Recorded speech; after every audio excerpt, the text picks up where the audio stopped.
નમસ્કાર વિદ્યાર્થી મિત્રો, આજે આપણે ધોરણ 11 માં ગુજરાતીનો પાઠ નંબર 2 પોસ્ટ ઓફિસ એના આગળનો પાઠ આપણે જ્યારે ચલાવીશું. ગયા તાસની અંદર આપણે જોયું હતું કે તેમાં વહેલી સવારનું વર્ણન હોય છે અને એમાં એક વૃદ્ધ ડોસો પોસ્ટ ઓફિસ આવીને રોજ બેસતો હોય છે અને પોસ્ટ ઓફિસની અંદર આ અલી ડોસા ઉપરથી એમ કે રોજે રોજ એની મજાક થતી હોય છે. એના નામ બોલાય અને પછી અલી ડોસો ઊભો થાય અને પછી એનો કોઈ કાગળ ના હોય ત્યારે ફરી પાછો એ પેલી પડતાલ ઉપર બેસી જાય છે. આ જગ્યાએ એને બેસવાનો 5 વર્ષ સુધીનો અનુભવ હતો. એટલા સુધી આપણે આ પાઠ ચલાવ્યો. હવે આગળનો પાઠ આપણે જોઈએ. અલી મૂળ હોશિયાર શિકારી હતો. હવે આ અલી ડોસો કોણ હતો અને શું હતો, કેવો હતો એનો પરિચય આવે છે. તો એ મૂળ હોશિયાર શિકારી હતો, કે પોતે શિકારી હતો. પછી ધીમે ધીમે એ અભ્યાસમાં એવો કુશળ બન્યો કે હંમેશા જેમ અફીણીને અફીણ લેવું પડે તેમ અલીને શિકાર કરવો પડે. અને એ શિકારની લત એને એટલી બધી લાગી ગઈ કે એના માટે લેખકે સરસ મજાની ઉપમા આપી છે કે જેમ કોઈ અફીણી હોય, જેને સવારે વહેલા અફીણ લેવાનો જેને ટેવ હોય, એ વ્યક્તિને દરરોજ અફીણ લેવું જ પડે. એમ આ અલીને પણ એવું હતું કે એને એકાદ દિવસ જો શિકાર કર્યા વગર જાય તો એને ચેન ના પડે. એને હંમેશા રોજે રોજ શિકાર કરવો પડે. ધૂળની સાથે ધૂળ જેવા બની જતા કાગળચિત્ર તેતર પર અલીની દ્રષ્ટિ પડે કે તરત એના હાથમાં તેતર આવી જ પડ્યું. હવે એની શિકારીની કેવી ઢબ હતી, શિકાર કરવાની કેવી એની આવડત હતી, એના વિશે થોડું ચર્ચા કરી છે. લેખકે વાત કરી છે કે ધૂળની અંદર ધૂળ થઈ જતું તેતર, એટલે કે તેતર અને ધૂળ બંને એક જેવા બની ગયા હોય. કોઈ કદાચ કોઈ શિકારી પક્ષી કે શિકારી પશુને પણ જે નજરમાં ના આવે એવું પણ આ અલીની નજરમાં આવી જતું. અને જેવું એની નજરે પડ્યું કે તરત જ એના હાથમાં આવી પડ્યું હોય, એટલે કે બીજી ક્ષણે તો એનો શિકાર થઈ ગયો હોય અને એ તેતર એને પકડી પાડ્યું હોય. તેની તીક્ષ્ણ દ્રષ્ટિ સસલાની ખોમાં જઈ પહોંચતી. એની તીક્ષ્ણ દ્રષ્ટિ તેજ નજરો હતી એની. સસલાની ખો, બકોલની અંદર સસલું સંતાઈને બેઠું હોય તો પણ એ પકડી પાડતી કે આ બકોલની અંદર સસલું બેઠેલું છે. આસપાસના સૂકા પીળા કાસડાના કે રાપડાના ઘાસમાં સંતાઈને સ્થિર કાન કરી બેઠેલા ચતુર સસલાના ભૂરા મેલા રંગને ક્યારેક શિકારી કૂતરા જુદો ન પાડી શકતા. આગળ વધી જતા અને સસલું બચી જતું. પરંતુ ઇટાલીના ગરુડ જેવી અલીની દ્રષ્ટિ બરાબર સસલાના કાન પર ચોંટતી અને બીજી જ પડે તે રહેતું.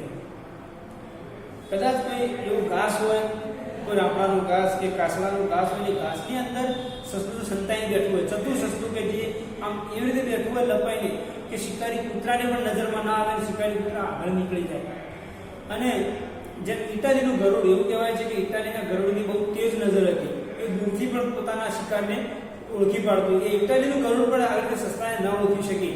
એની જગ્યાએ અલીની નજર એ પેલાના કાન ઉપર પડે અને જેવી કાન પર નજર પડે એને ખબર પડી જાય કે આ ઘાસની અંદર સસલું સંતાઈને બેઠું છે અને બીજી ક્ષણે સસલું એના હાથમાં આવી પડ્યું. એટલે કે સસલાનો શિકાર થઈ ગયો. આટલો હોશિયાર શિકારી હતો, આટલો એ બહુ તેજ શિકારી હતો. વળી ક્યારેક અલી મચ્છીમારનો મિત્ર બની જતો અને ક્યારે એવું નહીં કે જે તેતર કે એવા કોઈ પક્ષીઓ કે પશુઓને જ મારતો હોય. એ કેટલીક વાર દરિયા કિનારે કે નદી કિનારે જઈ અને માછીમારો જે મચ્છીમારી કરતા હોય એને પણ મિત્ર બની જતો. એટલે કે એની પાસે પણ જે આવડત શીખતો અને માછલીઓ પકડવાનો પણ એક્સપર્ટ એ બની ગયો. પણ જ્યારે જીવન સંધ્યા પહોંચતી લાગી ત્યારે આ શિકારી અચાનક બીજી દિશામાં વળી ગયો. જીવન સંધ્યા પહોંચતી લાગી એટલે કે પોતાની વૃદ્ધાવસ્થા આવી. હવે એને એમ લાગ્યું કે હું વારંવાર હવે આ શિકાર કરી શકીશ નહીં અને મારા જે શિકાર થશે નહીં. ત્યારે તેને એની દિશા બદલાઈ. એણે પોતાનો ધંધો બદલી નાખ્યો. દિશા બદલવી મતલબ કે પોતાનું કામકાજ બદલી નાખવું, ધંધો બદલી નાખવો. એની એકલી એક દીકરી મરિયમ પરણીને સાસરે ગઈ. એના જમાઈને લશ્કરમાં નોકરી હતી, તેથી તે પંજાબ તરફ તેની સાથે ગયો અને જેને માટે તે જીવન વિતાવતો હતો તે મરિયમના છેલ્લા 5 વર્ષ થયા કઈ સમાચાર હતા.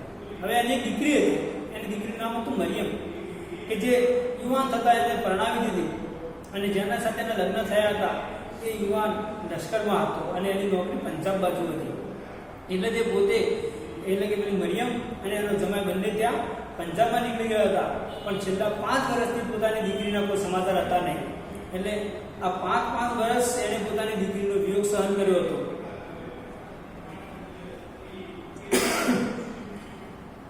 હવે અલીએ કે સ્નેહ અને વિરહ શું છે. હવે જ્યારે એની દીકરીના કોઈ સમાચાર હતા ને એની દીકરી એનાથી દૂર હતી ત્યારે એને સમજાયું કે વિરહ અને મિલન શું છે, ભેગા રહેવું અને જુદા પડવાનું દુઃખ શું હોય છે એ એને હવે ખબર પડી કે પ્રેમ શું છે, ભેગા રહીને કેવી રીતે રહી શકાય અને જુદા પડ્યા પછી શું થાય છે. એટલે કે એ જ્યારે પણ પેલા પક્ષીઓને મારતો, પશુઓને મારતો અને એના બચ્ચા અને પોતે તરફડતા, તો એમાં એને બહુ કદાચ એને ઝાંચી ગતાકામ નહોતી પડી અને હવે આગળ આવશે.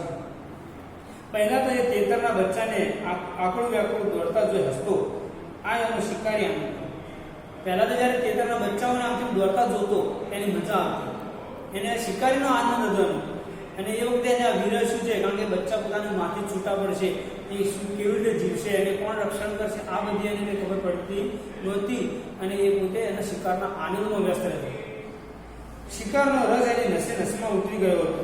શિકારનો રસ એની નસે નસમાં ઉતરી ગયો એટલે કે પોતે સંપૂર્ણપણે શિકારી બની ગયો હતો. પરંતુ જે દિવસે મરિયમ ગઈ ને તેને જિંદગીમાં એકલતા લાગી, તે દાડાથી અને શિકારે જતા શિકાર ભૂલી સ્થિર દ્રષ્ટિથી અનાજના ભરચક લીલા ખેતર જોઈ રહ્યા. હવે જ્યારે એની દીકરીને પરણાવી અને એનાથી જુદો પડ્યો, એ પછીથી જ્યારે શિકાર કરવા જતો ત્યારે શિકારનું ભૂલી જતો અને પોતાની દીકરીની યાદોમાં ખોવાઈ જતો અને એને દૂર દૂર સુધી જે લીલા ભરચક ખેતરો દેખાતા અને લીલા ભરચક ખેતરોને જોઈ રહેતો. એને જિંદગીમાં પહેલી વખત સમજાયું કે કુદરતમાં સ્નેહની સૃષ્ટિ અને વિરહના આંસુ છે. એને આજે પહેલી વાર સમજાયું કે આ કુદરતની અંદર વિરહ પણ છે અને પ્રેમ પણ છે. બંને વસ્તુ આ સૃષ્ટિ પર રહેલું છે અને વિરહના આંસુ પણ છે. આ સુધી એને માત્ર જ્યારે કોઈ પણ પશુ પક્ષીનો શિકાર કરતો એને માત્ર આનંદ અને આનંદ જ આવતો, પણ હવે એને આ શિકાર કરવામાં મન લાગતું નહોતું. પછી તો એક દિવસ અલી એક ખાખરાના ઝાડ નીચે બેસીને હૈયાફાટ રહ્યો.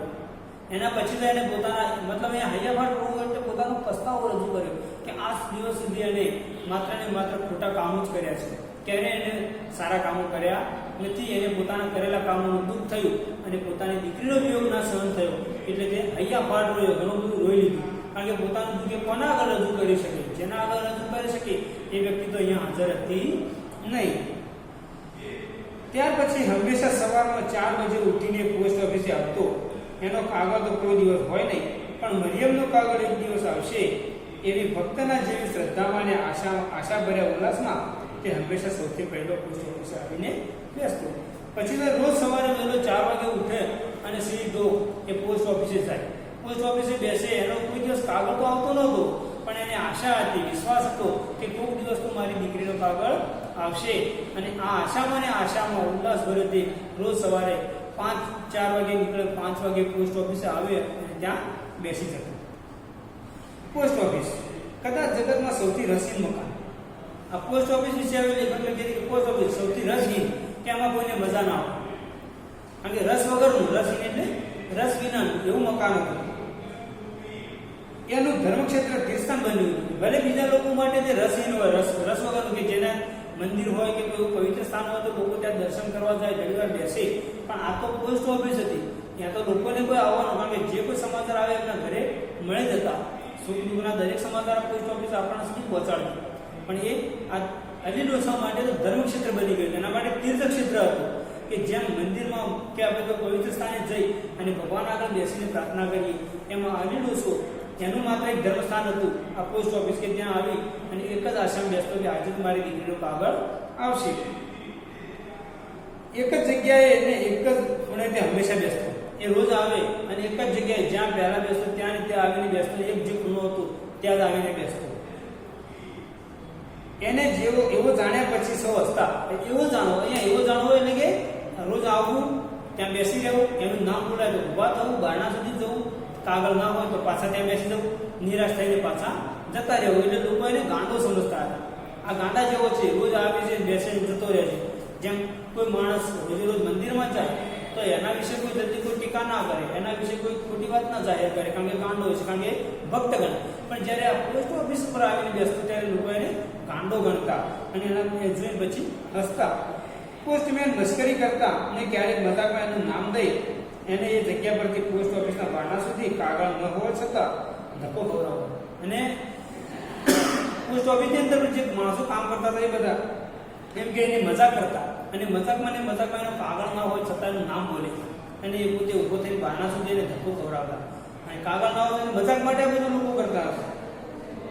અખૂટ શ્રદ્ધા અને ધૈર્ય હોય એમ એ હંમેશા આવતો અને દરરોજ ઠાલે હાથે પાછો હતો. એનામાં અખૂટ શ્રદ્ધા હતી કે ભલે આજે નામ નથી, ભલે નામ બોલે છે મારો, લોકો મજાક કરે છે, પણ કોઈક દિવસ તો મારો કાગળ આવશે, અને હંમેશા એ આશામાં આવતો અને ઠાલે હાથે પાછો જતો, કારણ કે એનો કોઈ દિવસ કાગળ આવતો નહીં. અલી બેઠો હતો એટલામાં એક પછી એક પટ્ટાવાળાઓ પોતપોતાની ઓફિસના કાગળો લેવા આવવા લાગ્યા. હવે આ એક દિવસ એવું બને છે કે અલી બેઠો હોય છે, દરરોજ તો કે આવું થતું હોય છે, અને એ દરરોજ એ બેસતો હોય છે કે પેલા અલગ અલગ ઓફિસોમાંથી, શહેરમાંથી જે અલગ અલગ ઓફિસો હતી એમાંથી એના પટ્ટાવાળા કાગળ લેવા માટે આવતા. ઘણું કરીને પટ્ટાવાળા એ 20મી સદીમાં અધિકારીઓની સ્ત્રીઓના ખાનગી કારભારી કહેવાય છે. આ બધા પટ્ટાવાળાઓ કેવા હોય છે કે જે ખાનગી જે અધિકારીઓ હોય છે એ અધિકારીની એમ કે એની પત્ની જે હોય છે સ્ત્રીઓના ખાનગી કારભારી એટલે કે અમુક એ પોતે અમુક જ કામ કરે, એ સિવાય બીજા કામો વધારાના કરે નહીં. એટલે આખા શહેરના દરેક ઓફિસરનો ખાનગી ઇતિહાસ અત્યારે વંચાતો. અને બીજું કે આ પટ્ટાવાળાઓ ઓફિસરનું કામ કરતા, પણ સાથે સાથે જે અધિકારીઓ એના ઘરનું પણ કામ કરી આપતા. અને એ ઘરની અંદર એમની પત્ની વચ્ચે કોઈ ખટરાગ હોય કે કોઈ વાતચીત હોય, એ વાતચીત પણ એમને જાણવા મળતી, અને પટ્ટાવાળા એકબીજાની અંદર ચર્ચા કરતા. અને આખા શહેરના કયા ઓફિસરના ઘરે શું થાય છે, કેવું છે વાતાવરણ, આ બધી એમને અંદર ચર્ચા થતા. કોઈના માથા પર સાપો તો કોઈના પગમાં ચમચમાટી કરેલા બૂટ, એમ સૌ પોતપોતાના વિશિષ્ટ ભાવ દર્શાવતા હતા. આ આવનારા પટ્ટાવાળા બધાનો દેખાવ અલગ હતો, એમનો પહેરવેશ અલગ હતો. કોઈ વળી માથા પર સાફો પહેરીને આવતો, તો કોઈ પગની અંદર ચકાટ કરતા બૂટ પહેરીને આવતા. તો એ રીતે પોતપોતાની રીતે સૌની રીતે એ લોકો આવતા. એટલામાં બારણું ખુલ્યું. હવે અલીડોસો બેઠો હોય છે, એટલામાં એક દિવસ બારણું ખુલે છે. દીવાના અજવાળામાં સામેની ખુરશી પર તુંબડા જેવું માથું અને હંમેશા દિલગીરી ભર્યો ઉદાસીન જેવો ચહેરો લઈ પોસ્ટ માસ્ટર બેઠા હતા. આ બધું અલીડોસો બેઠા જોતા હતા. બારણું ખુલ્યું તો અંદર એમણે નજર કરી તો સામે એમ કે દીવાના અજવાળામાં ખુરશી પર તુંબડા જેવું માથું લઈને, તુંબડા જેવું એટલે કે મોટું માથું હતું, અને નિરાશ બદલે એક એમ કે એક વ્યક્તિ બેઠો હતો, બીજું કોઈ હતું ને, પોસ્ટ માસ્ટર હતા. મોં પર કે આંખમાં ક્યાંય તેજ ન હોય ત્યારે માણસ ઘણું કરીને ગોલ્ડસ્મિથના વિલેજ સ્કૂલ માસ્ટરની સદીનો કાર્ટૂન કે પોસ્ટ માસ્ટર હોય છે. ક્યાંય આંખમાં તેજ ન હતું, એટલે કે એમનામાં કોઈ ચહેરા પર રોનક નહોતી, બસ એ ઉદાસ થઈને બેઠા હતા. અને એમના માટે લેખકે ગોલ્ડસ્મિથના વિલેજ માસ્ટર, એમ કે ગોલ્ડસ્મિથ નામનો કોઈ ફ્રાન્સની અંદર કે એ બાજુ કોઈ શિક્ષક હતા કે જેને ભણાવવાનો કોઈ રસ નહોતો, માત્ર શિક્ષક થવા ખાતર થઈ ગયા હતા, અને ઉદાસ થઈ અને ત્યાં જતા. એમ અહીંયા આપણા એવા એમ કે પોસ્ટ માસ્ટરો કે પટ્ટાવાળા એવા હોય કે એમને કોઈ આ બાબતનો રસ હશે નહીં.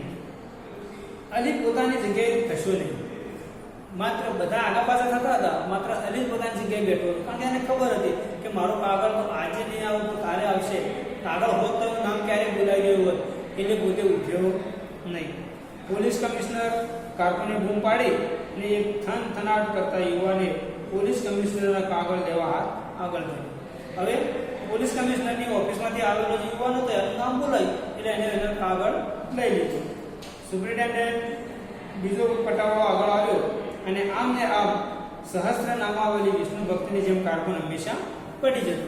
અને આમ સુપ્રિન્ટેન્ડન્ટ જે પોસ્ટ ઓફિસ, જે પોલીસ સ્ટેશન કે કોઈ અલગ અલગ જે પ્રકારની ઓફિસો હતી બધાના નામ બોલે જતું. સહસ્ત્ર નામાવલી કે જેમ કોઈ વિષ્ણુનો ભક્ત હોય અને સવારમાં ભગવાનના મંદિરમાં જાય અને સહસ્ત્ર નામાવલી પડી જાય, કારણ કે રોજે રોજ બોલવાનો મુહાવરો હોય એટલે એને ક્યાંય જોવું પડે નહીં, એ કાગળ જોઈને તરત કહી દે. કારકુનને પણ આવું જ હતું, રોજે રોજ સવારમાં ઉઠે કે આ 5, 6, 7 નામો બોલવાના હોય એટલે એને હંમેશા જેમ યાદ રહી ગયું.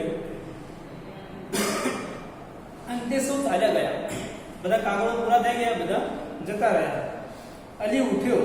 પોસ્ટ ઓફિસમાં ચમત્કાર હોય તેમ એને પ્રણામ કરી ચાલ્યો. હવે બધા કાગળ પૂરા થઈ ગયા એટલે એનો કાગળ હતો ને એનું નામ બોલાવ્યું નહીં એટલે એ ઊભો થયો.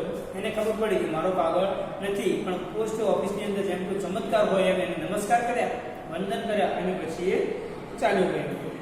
અરે સૈકાઓ પહેલાનું ગામડિયું. સૈકાઓ પહેલાનું ગામડિયું એટલે કે જેમ પહેલાના સમયની અંદર લોકો કોઈ મંદિર, મસ્જિદ કે એવું કંઈ ધર્મસ્થાન હોય તો પગે લાગે એને નમસ્કાર કરે, પણ જ્યાં પણ કોઈ સહેજ પણ એક આકારની મૂર્તિ પડી હોય, પથ્થર પડ્યો હોય તો એને પણ પગે લાગી જાય, એને પણ નમસ્કાર કરી લે. એટલા માટે એવું કહ્યું સૈકાઓ પહેલાનું ગામડિયું, એટલે કે જેને સાચી ખબર ના પડે કે આ મંદિર છે કે આ શું છે, ખાલી પથ્થર જેવી માત્ર જ્યાં સામાન્ય લોકો છે તો આપણે જાણીએ કે જે પેલા ચૈત્ર મહિનાની અંદર નથી વડા કરતા અને ખેતર કે રસ્તા વચ્ચે ઈંટ મૂકીને પર ગુલાલ ચોંટાડી દઈએ, કેસર ચોંટાડી દઈએ, ચંદન કેસર, અને પેલું સિંધુને ભરી દઈએ, પછી હનુમાનની મૂર્તિ બની જાય એમ, અને પછી આવતા જનારા બધા લોકો એને પગે લાગે. એના માટે શબ્દ વપરાય છે ગામડિયાના લોકો, સૈકાઓ પહેલાના ગામડાના લોકો. અહીંયા હજી ખબર છે કે પોસ્ટ ઓફિસ છે, એની અંદર કોઈ ભગવાન બેઠેલા નથી, કોઈ ઈશ્વર બેઠેલા નથી, છતાં પણ એને નમસ્કાર કરે છે, એને વંદન કરે છે. આ માણસ ગાંડો છે, પોસ્ટ માસ્ટરે પૂછ્યું. આ માણસ ગાંડો છે, પોસ્ટ માસ્ટર કદાચ નવા આવેલા હશે, એમને પહેલી વાર જોયા છે, એટલે પેલા કાર્ટૂનને આ માણસ ગાંડો છે. હા, કોણ? અરે ના, હા સાહેબ, 5 વર્ષ થયા, ગમે તેવી ઋતુ હોય છતાં કાગળ જવા આવે છે, એનો કાગળ ભાગ્ય જ હોય છે. કાર્ટૂને જવાબ, હા આ કોણ? અરે શું? હા સાહેબ, પાગલ જ છે, 5 વર્ષથી અહીંયા આવે છે, ગમે તેવી ઋતુ હોય, શિયાળો, ઉનાળો, ચોમાસું, ગમે તેવી ઋતુ હોય, પણ એ ક્યારેય ચૂકતો નથી. એનો કાગળો ભાગ્ય જ હોય છે, કદાચ હોતો જ નથી, પણ છતાં એ રોજે રોજ આવે છે. કોણ નવું બેઠું છે? હંમેશા તે કાગળ ક્યાંથી હોય? હવે આવું પણ નવું બેઠું છે એના માટે, અને હંમેશા તો કાગળ ક્યાંથી આવે? આ પોસ્ટ માસ્ટર અને કાર્ટૂન બધા વાતો કરે છે. અરે સાહેબ, પણ એનું મગજ ચસકી ગયું છે. તે પહેલા બહુ પાપ કરતો, એમાં કોઈ સ્થાનકમાં દોષ કર્યો, ભાઈ કર્યા ભોગવવા છે. પોસ્ટમેને ટેકો, હવે પોસ્ટમેન પણ ટેકો આપે છે કે સાહેબ એ પહેલા બહુ પાપ કરતો, એ શિકારી હતો, અને એ શિકાર કરતો, અને શિકારમાં ક્યાં એની જગ્યાએ કોઈ ગુનો થઈ ગયો છે, અને એવો ગુનો થયો છે કે એની સજા આજે ભોગવી રહ્યો છે.